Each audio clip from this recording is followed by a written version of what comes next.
people to assess how well this administration's economic policies are working. They are not. They have failed.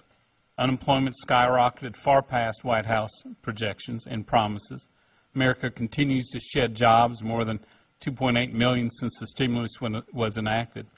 We've had a series of embarrassing investigations about all the wild stimulus claims, the latest fake jobs from fake congressional districts, and today General Accounting Office will reveal yet more scandals within the stimulus claims, in the case of which thousands of recipients claimed jobs and they have not yet received money. The U.S. has the worst performance in terms of unemployment rate among the major developed economies since the stimulus bill was enacted. Worse than Australia, worse than Canada, worse than the European Union, Japan, South Korea, not to mention China. The industries that the White House and Secretary you promised would have the most job creation, manufacturing and construction, have seen by percentage the greatest job losses. The deficit is becoming frightening and threatens our economic recovery. The budget challenges we face with Medicare and Social Security, Fannie and Freddie Mac have been left unaddressed. We are reduced to begging China to buy our debt and getting lectures from other nations on our financial disarray while they discuss replacing the dollar with a more stable reserve currency. Much of the TARP money is still hidden from taxpayers' eyes, while in the public's view, Wall Street is still getting their bonuses. And major businesses and small businesses are delaying their key investment decisions as Washington moves on uncertain issues, health care reform, cap and trade, burdensome new regulations, and a host of new tax increases. Mr. Secretary, you are the point man on the economy. The buck, in effect, stops with you. For several months, conservatives on Capitol Hill have called for you to step down. Last night, Congressman Peter DeFazio said that there is a, quote, growing liberal consensus that Secretary Geithner should be removed. Quote, we need a new economic team. Conservatives agree that as point person you failed. Liberals are growing in that consensus as well. Poll after poll shows the public has lost confidence in this president's ability to handle the economy for the sake of our jobs. Will you step down from your post? Congressman, it is a great privilege for me to serve this president, and I am very pleased to have a chance to address the range of concerns you said. I agree with almost nothing in what you said, and I think almost nothing in what you said represents a fair and accurate perception of where this economy is today. Now, I think it's important to start. Welcome the advice that you're providing after you gave this president an economy falling off the cliff, values of American savings cut almost in half, millions of Americans out of work.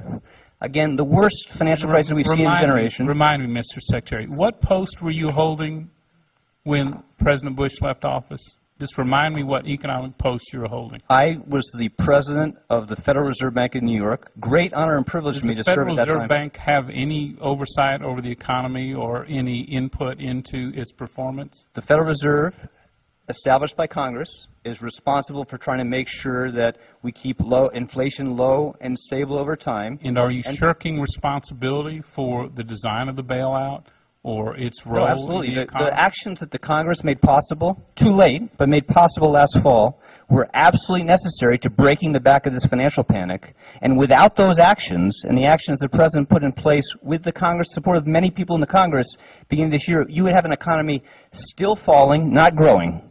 You would have had job loss still accelerating, not slowing. You would have had the value of America's savings still falling, not rising. You would have had confidence. That's been changed. No, but that's created several quadrillion new jobs. Is that right, Congressman? Again, it's just a basic fact. A year ago, this economy was falling at the rate of 6% a year. We were losing between 500,000 and 750,000 jobs a month, and that process was accelerating, not slowing, until the President of the United States came and took office. Mr. Secretary, the public has lost all confidence in your ability to do the job. And it's Congressman, reflecting on your president. Congressman, if you look at Conservatives agree, liberal Democrats agree that it really is time for a fresh start, and I would urge you to consider that. Congressman, if you, again, just Chairwoman Miller, may I just respond to this? Congressman, if you look at any measure of consumer and investor confidence today, if you look at any measure of the strength and stability and health of the American economy, if you look at any measure of confidence in the financial system, it is substantially stronger today than when the President of the United States took office. And that happened not on its own. It happened because of a set of tough, difficult choices. And this economy did not come into this simply facing the worst financial crisis in generations. It came into this with almost a decade, certainly 8 years of basic neglect of basic public goods in health care, in education, in public infrastructure, in how we use energy. And fixing those problems is a central obligation of this Congress and this administration. All of that to the millions of Americans who no longer have jobs because of your decision. They would have had more jobs, there would have been more confidence, more employment in this country if we had not let this crisis get to the point that it did. And we would have had a stronger fiscal position if we had had 8 years of paying for our commitments, not borrowing against them. Gentleman's time has expired. Mr. Hinchey's you have to take responsibility for your decision. I take responsibility for anything I am part of doing. I'd be happy to that. What I can't take responsibility is for the legacy of crises you bequeathed this country. This is your budget. This is your bailout. This is your stimulus. This is your action. I take full responsibility for those with great Gentleman's honor time has and pleasure. expired.